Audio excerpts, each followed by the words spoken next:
Salam membelajar, salam Indonesia.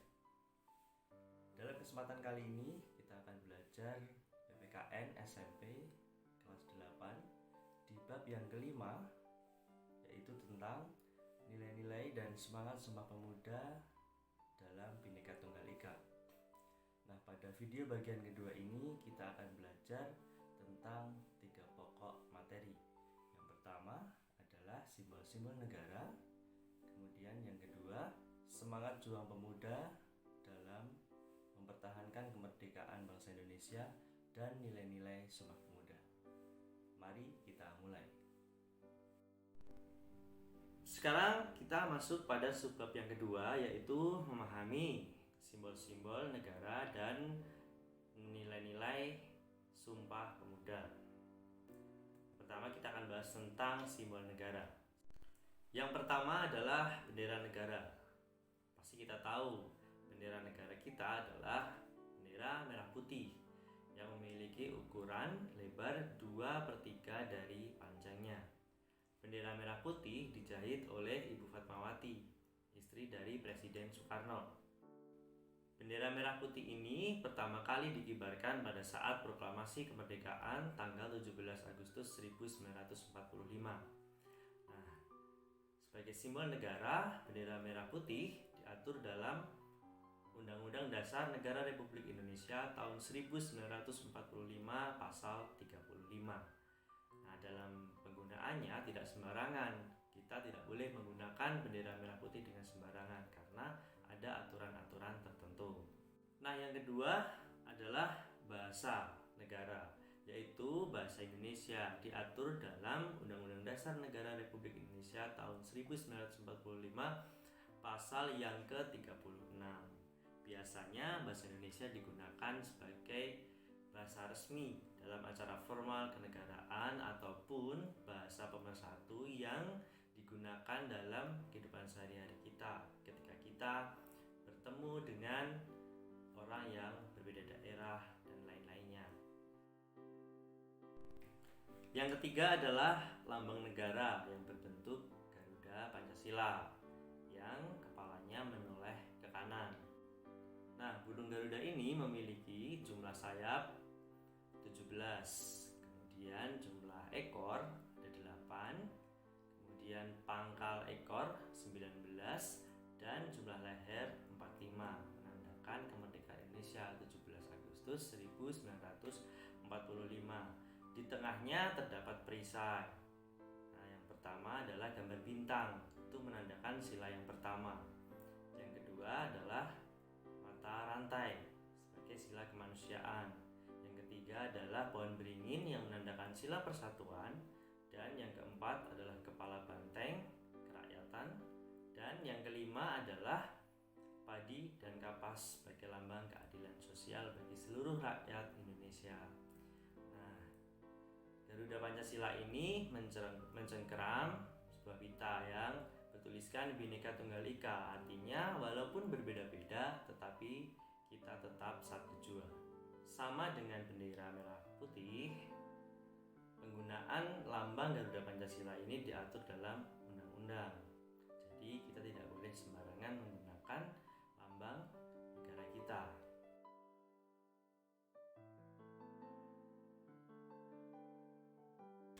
Dan yang pasti lambang Garuda Pancasila ini diatur juga dalam Undang-Undang Dasar Negara Republik Indonesia tahun 1945 pasal 36A. Nah, yang terakhir ada lagu kebangsaan, yaitu lagu Kebangsaan Indonesia Raya ciptaan Wage Rudolf Supratman. Lagu Kebangsaan Indonesia Raya ini diatur dalam pasal 36B Undang-Undang Dasar Negara Republik Indonesia tahun 1945. Sama saja penggunaannya juga diatur dalam undang-undang. Nah, yang pastinya kita sering mendengarkan lagu Indonesia Raya dikumandangkan ketika bendera sang merah putih dikibarkan pada saat upacara kenaikan bendera. Nah, lagu Indonesia Raya ini juga dipakai dalam acara-acara protokoler tertentu. Dan yang pasti lagu Bangsa Indonesia Raya ini merupakan lagu kebangsaan dan juga sebagai wujud kita terhadap terhadap tanah air, wujud rasa bangga kita, rasa cinta kita terhadap tanah air Indonesia.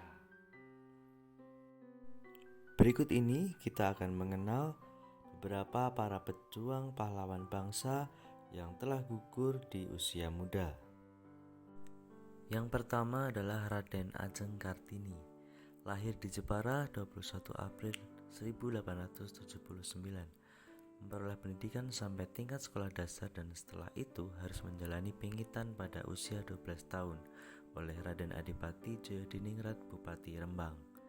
Sebagai pejuang emansipasi wanita, berusaha memperjuangkan hak-hak kaum wanita termasuk untuk memperoleh pendidikan.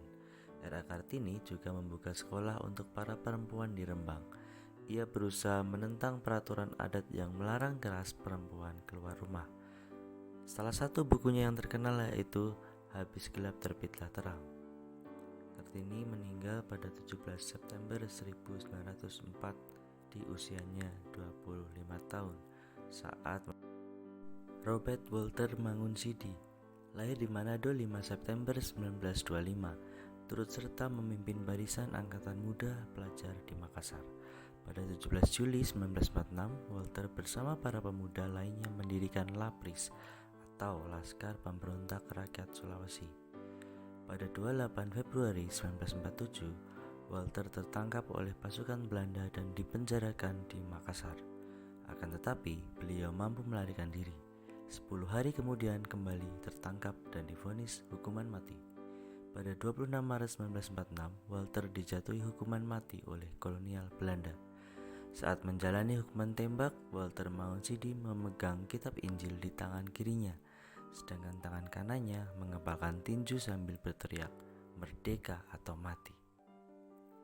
Walter Mangunsidi meninggal di usia 24 tahun. Slamet Riyadi lahir di Surakarta 26 Juli 1927, tokoh yang sering terlibat dalam operasi-operasi militer ABRI. Di antaranya penumpasan APRA, DITII, pasukan Andi Aziz dan RMS. Seorang jago tempur otodidak dengan belajar dari buku dan majalah militer. Meninggalkan naskah tertulis berjudul Pedoman Gerilya 1 dan 2 dengan petunjuk legendarisnya, yaitu pertahanan terbaik terletak pada penyerangan. Slamet Riyadi gugur tertembak pada operasi militer menghadapi RMS di Ambon pada 4 November 1950. Slamet Riyadi meninggal di usia 23 tahun. Yang terakhir adalah Martha Christina Tiahahu, lahir di Nusa Laut tahun 1800. Ikut dalam pertempuran di Maluku dalam perlawanan rakyat Nusa Laut yang dipimpin oleh Raja Abubu Paulus Tiahahu, ayahnya, bersama segenap rakyat. Sementara pertarungan di Ulat dan Ou Saparua, tekadnya sangat kuat dalam pertarungan. Ketika kehabisan peluru, dia menggunakan batu untuk melawan musuh. Dalam pertempuran, dia memperlihatkan kecakapan, keberanian, dan kewibawaan. Pada 12 November 1817, Belanda melancarkan serangan besar hingga petinggi rakyat tertangkap. Pada 18 November, ayahnya dihukum gantung, sedangkan dia diasingkan ke Jawa.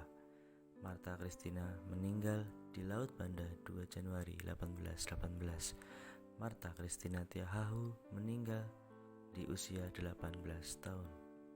Itulah beberapa pahlawan yang rela mengorbankan nyawanya untuk kemerdekaan bangsa Indonesia. Kita sebagai generasi muda hendaknya mampu meneladani dan melanjutkan perjuangan para pahlawan. Dari keteladanan tersebut, hendaknya kita mampu menerapkan nilai-nilai Sumpah Pemuda dalam kehidupan kita sehari-hari. Nilai-nilai Sumpah Pemuda yang dapat kita terapkan dalam kehidupan sehari-hari adalah sebagai berikut.